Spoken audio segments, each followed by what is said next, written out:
Acompaña el experto y el doctor en psiquiatría, el doctor Alejandro Pérez, a ti, Lulú, que sé que me estás viendo, y a tu padre, y agradecerles sobre todo la oportunidad que nos brindaron de entrar en su hogar y contarnos su historia, porque esta historia va a permitir adentrarnos a muchos otros hogares y, por supuesto, en materia de prevención y como una experiencia vivida. Doctor, buenos días y bienvenido. Gracias por aceptar nuestra invitación y sobre todo por darnos luces desde su experiencia, que sé que es vasta, para cómo prevenir sobre todos estos casos, doctor. Bienvenido. Pues mucho tenemos que hablar.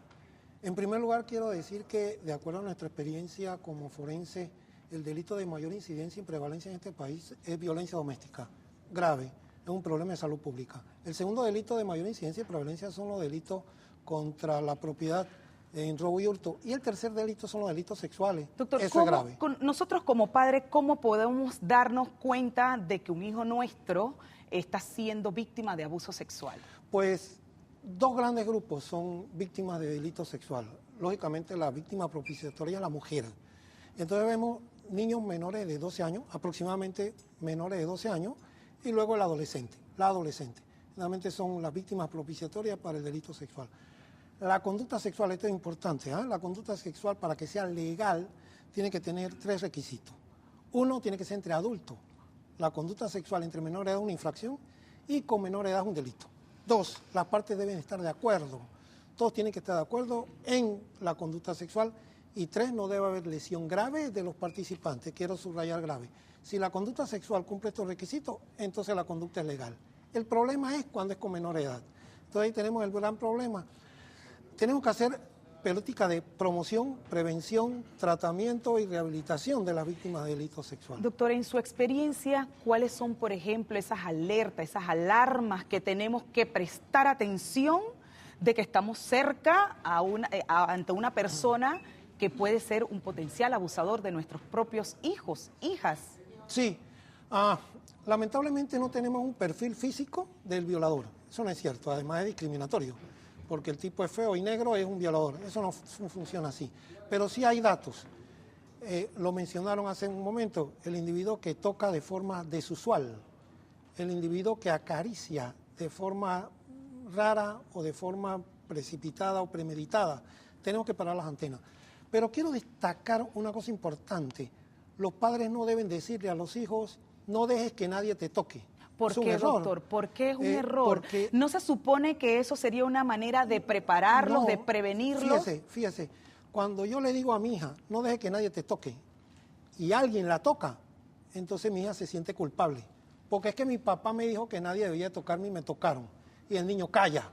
No debe ser así. ¿Qué deberíamos entonces nosotros saber, ya sea madre, padre, tíos? Hablemos también de esos hogares disfuncionales, porque puede ser que no sea la madre o el padre que está al cuidado de ese niño. Pero nosotros, ¿qué debemos hacer? Si usted bien dice que no se le debe advertir, que no se le toque, entonces, ¿qué debemos aconsejarles a nuestros hijos? En lugar de decir, no dejes que nadie te toque, lo que debemos decir es, mira, nadie tiene derecho a intentar o tocar tu cuerpo. Si algo lo intenta o lo tocan, dímelo con confianza. Eso es lo que debemos decirle al niño.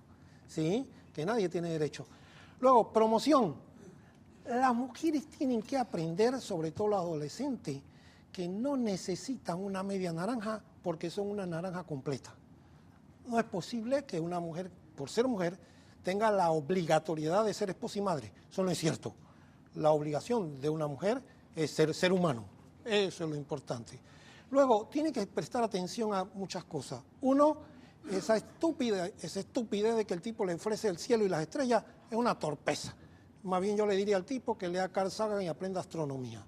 Segundo, ese asunto de que demuéstrame tu amor es insano, es una barbaridad. ¿Sí?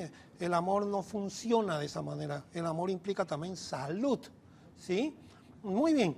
Ahora bien, una cosa importante que quiero que la gente sepa es que la mujer es un ser evolucionado, más dentro de la raza humana es un ser más evolucionado. Tenemos los mamíferos, los monos antropoides, el hombre y la mujer. la mujer definitivamente es un paso superior en la evolución. Eso revela que la mujer en promedio tiene un coeficiente mayor de inteligencia. Madura antes que el varón, es lo que quiere decir. Mayor de inteligencia. Doctor, ayúdenos a comprender una situación. ¿Qué pasa con este caso, o un caso en especial, en donde la niña abusada se sabe que fue abusada y es atendida a tiempo en comparación con aquella que el sistema no detecta? ¿Cuál es la diferencia de un caso con otro? Uno de los grandes problemas que tenemos con los delitos sexuales es que los delitos denunciados es la punta del iceberg. Hay mucho de conducta sexual ilegal que no vemos y no sabemos y afecta el desarrollo psicosocial del menor. Entonces, cuando se capta el menor pasa a un régimen de tratamiento. Uno de los objetivos importantes del régimen de tratamiento es que la menor comprenda que fue víctima, no partícipe, ¿sí? Fue víctima del delito, ya no tiene la culpa y tiene que ser eficiente frente al medio social en la cual está inmersa. ¿Quién se encarga o quién tiene la responsabilidad de hacerle saber a esa víctima de abuso sexual que no fue culpable y que precisamente fueron las circunstancias, fue casual? ¿Quién tiene esa responsabilidad? Para eso tenemos el equipo de los profesionales de psiquiatría, psicología clínica, las enfermeras especialistas en salud mental o el trabajador social con especialidad en atención de este tipo de casos. Tenemos que tener un programa, tenemos que tener los profesionales y creo que ahí tenemos una falla del profesional que se ha captado para poder dar tratamiento. A eso iba, doctor. Usted es una persona que tiene muchísima experiencia y así lo presenté al inicio de esta entrevista. ¿En qué estamos fallando como país? ¿Qué piensa usted que debemos acometer para cumplir con esos programas de prevención en materia de abuso sexual a niños, niñas o adolescentes? Pues lo primero que tenemos que hacer es promoción. Y ya lo mencionaron también en el reportaje. Es importante la educación sexual. Extremadamente importante saber a qué me enfrento, qué condiciones, cuáles son las características, qué es la relación sexual. Necesitamos un programa de educación sexual. Hablábamos en el reportaje casualmente de la ley sexual y reproductiva. ¿Considera usted que a este momento en que estamos viendo unas cifras alarmantes y que se están incrementando, todavía es importante esa ley o aparte de esa ley necesitamos otras, otras tareas que acometer para evitar, reducir, minimizar ese índice de violación sexual? Pues son viendo todas las cosas al mismo tiempo, podemos jugar con todas las cartas al mismo tiempo. Es importante la educación sexual, también es importante establecer programas. Tenemos que hacer programas en los colegios para que la niña se entere qué hacer o qué no hacer. Miren qué interesante, tenemos que enseñarle a los niños y a las niñas que tienen deberes mientras viven los padres. Tienen el deber de decirle a su papá y a su mamá a dónde van, con quién están, cuándo están. Los niños tienen que aprender eso es obligatorio. Los padres tienen la obligación de preguntarle a los hijos a dónde vas, con quién vas, quién es fulanito, quién es menganita, de tal manera que podamos evitar entonces este tipo de problemas. Los niños tienen que aprender que tienen que obedecer a los padres mientras son menores de edad, vivan bajo la tutela de los padres. Doctor, ¿qué pasaría ya casi para cerrar esta entrevista, a pesar de que hay mucho de qué hablar, porque es un tema realmente que mueve mucho cimiento y realmente pues a todos nos interesa saber cuáles son, por ejemplo, las medidas de seguridad que debemos nosotros como padres para prevenir que esto suceda? ¿Cuáles serían puntualmente esas medidas de seguridad que usted como experto aconsejaría? Uno, definitivamente necesitamos promocionar en las escuelas educación sexual. Tenemos que promocionar, la gente tiene que saber conducta sexual humana, sobre todo conocer los trastornos de la inclinación sexual, donde entra la paidofilia. Tenemos que conocer, tenemos que estudiar. Segundo, los niños tienen obligación, la obligación es obedecer. No puede ser posible que un niño a las 12 de la noche esté en la calle solito, eso no puede ser. Y así como tienen deberes, así como tienen derechos, también tienen deberes.